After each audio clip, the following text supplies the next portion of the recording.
the two. So now if I clear the charts up a little bit, what you can see, I'm going to label this, is we see a passive buyer over here. We see a passive buyer, and that's what you want at key levels, right? So passive buyers are different to aggressive buyers. You don't see any passive buyers on the delta footprint charts, right? Passive buyers are for you to dissect and understand based on price action. So here, when you see a lot of negative delta and you see the markets moving higher on 2 occasions, that shows you the negative delta, or the aggressive sellers haven't been rewarded in price, right? When they don't get rewarded, that shows you that buyers are in control.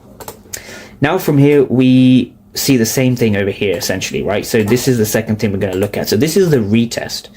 This wick here, this is the retest. And so I'm going to label that again in red.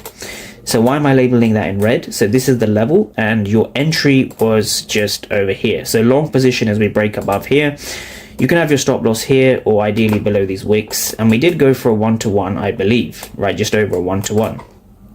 Now, in order for you to get long at 1020, you want to understand your break and then your retest. So we're focusing on the retest here.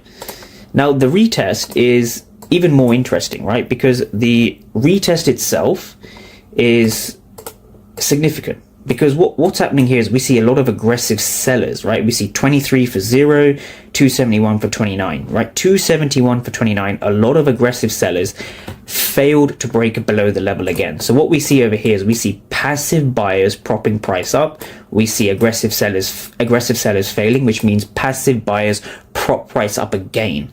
This is what indicates to us that buyers are in control of the price, right? And that is why we had the markets shooting higher the way it did.